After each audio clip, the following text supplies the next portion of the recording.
They found it buried in the desert, a clay jar sealed for 4,000 years.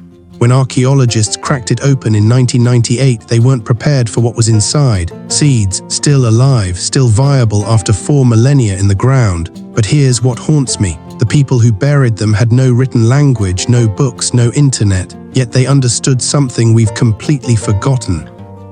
They knew that when everything else fails, when the corn dies and the rivers vanish, one tree keeps giving, and we almost destroyed it. What if I told you there's a tree that can survive 10 summers without rain, that pulls water from 200 feet underground, that produces a fruit sweeter than honey without needing a single drop of irrigation? What if I told you we called it a weed and spent 100 years trying to burn it out of existence? This is the story of the tree that fed civilizations before sugar existed, and might be the only thing standing between us and the droughts that are coming. Stay with me, because what happens next will change how you see the desert forever. Picture this, the Sonoran Desert thousands of years ago. It's a furnace, the kind of heat that cracks stone. Most plants surrender, but not this one. While everything else withers, this tree laughs at drought. Its roots don't just go deep, they go impossibly deep. Over 100 feet down, deeper than any well a human could dig, tapping into water tables that shouldn't even exist. Scientists later discovered something that sounds like science fiction. Those roots could store 600 gallons of water. That's enough to fill 8 bathtubs, enough to survive a decade of brutal summers. But the real magic wasn't underground, it was in the pods. Golden, curved like a crescent moon and packed with 35% natural sugar. That's almost as sweet as a candy bar, except this came straight from nature. Complete protein, soluble fiber, minerals, everything a human body needs to thrive. When these trees bloomed, the entire desert smelled like caramel mixed with campfire smoke. Families would gather beneath the branches, waiting for the pods to fall like sweet rain. They'd crush them into flour that lasted months without refrigeration, without preservatives, without anything but pure desert magic. The Tohono O'odham people called it their sugar. The Pima, the Yaqui, the Seri, they all knew its secret.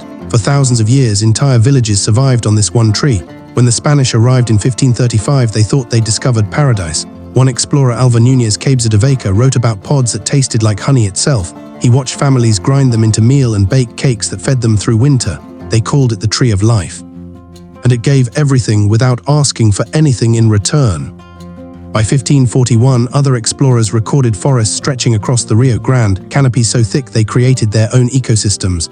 Entire villages lived in perpetual shade. The tree wasn't just food, it was shelter, medicine, fuel. It was survival itself. But then something changed. Something dark crept across the desert, and the tree that had stood for thousands of years became the enemy. Late 1800s, the land changed hands. Ranchers arrived with cattle, cotton, dreams, and iron will. To them, this ancient tree wasn't sacred. It wasn't the tree of life. It was an obstacle, a weed blocking profit. Colonists brought sugar cane from tropical islands. They built mills and plantations and systems that required control. This tree, it grew wild, it grew free. You couldn't own it, couldn't tax it, couldn't fence it in. So they decided it had to go.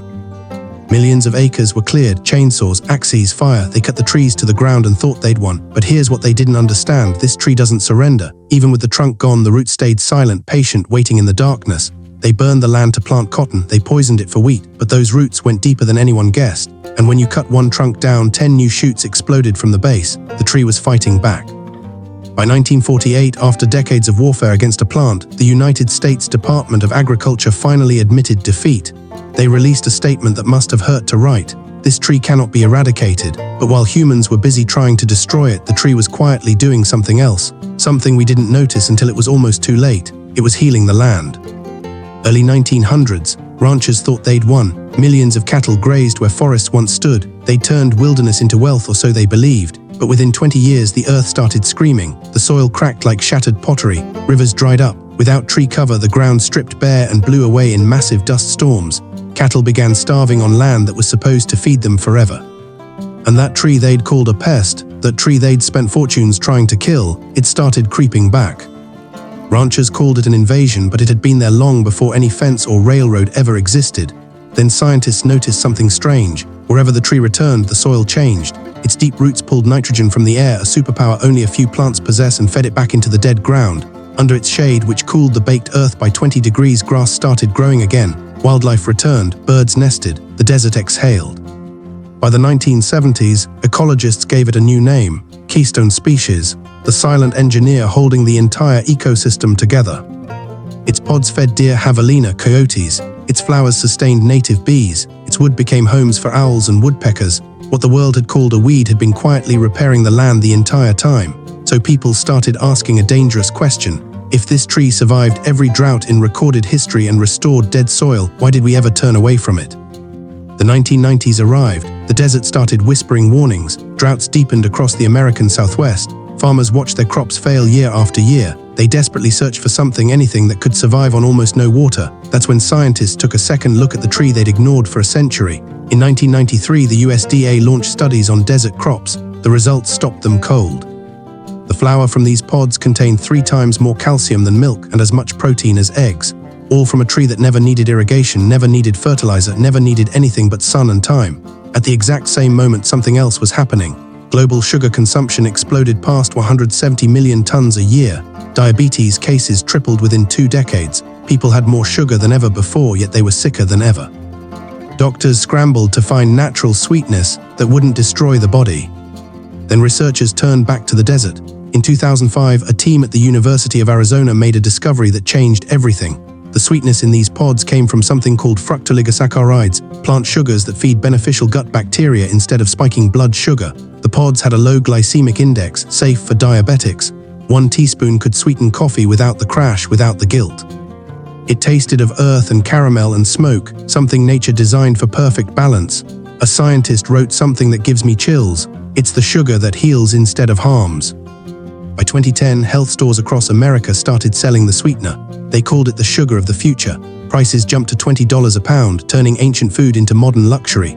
Chefs in Tucson and Santa Fe started experimenting with the flour, baking bread, making ice cream. The same fruit once banned by empire now sat on supermarket shelves beside maple syrup and honey. But the real resurrection didn't come from laboratories or fancy restaurants. It came from something deeper. It came from memory. Around 2012, a quiet revolution began in the deserts of Sonora and Arizona. A few indigenous farmers, elders, and food historians decided enough was enough. They wanted to bring this tree back from memory into life. They called it reclaiming what was stolen. Many still had old seeds passed down in jars, hidden through generations like sacred relics. A Tohono O'odham farmer named Maria Lopez started planting them again in 2013, using her grandmother's method, burying seeds next to dry washes where water once flowed. Within 2 years, her trees were covered in golden pods. She said the smell brought back childhood mornings when families roasted pods for breakfast. What started as one woman's act of remembrance turned into a movement. By 2018, community seed banks in Tucson and Hermosillo began collecting varieties from across the Southwest. Some had pods red like clay, others pale gold. Botanists identified over 30 native species, each perfectly adapted to its own corner of the desert. The world was finally remembering what indigenous people never forgot. True sweetness doesn't come from factories, it grows quietly in the heat.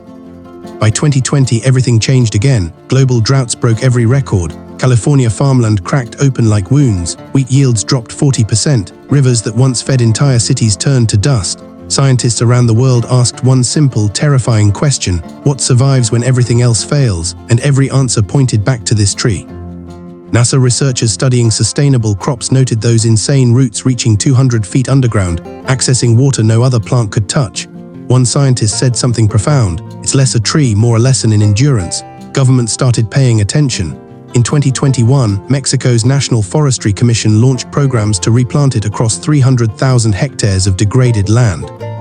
Because this family of trees grows in arid lands across the globe, farmers in Argentina, India, and Kenya joined the effort. The Food and Agriculture Organization called it a forgotten crop of survival. The tree that once symbolized resistance now stands as a blueprint for the future. Every pod, every branch, every root carries a message we desperately need to hear. The answers to tomorrow's hunger might already be growing in the soil beneath our feet. This knowledge isn't lost, it's waiting for us to stop, look down, and remember. Those seeds buried 4,000 years ago, they're still alive, still teaching us. The people who buried them understood something we're only now beginning to grasp. When you work with nature instead of against it, when you listen instead of conquer, survival becomes possible. The desert has been trying to tell us this story for centuries. Maybe now we are finally ready to listen. If this opened your eyes to something you didn't know existed, hit that subscribe button. Every share helps preserve this forgotten wisdom. There are more stories like this waiting in the vault, stories that might just change how you see the world. The next one drops soon, don't miss it.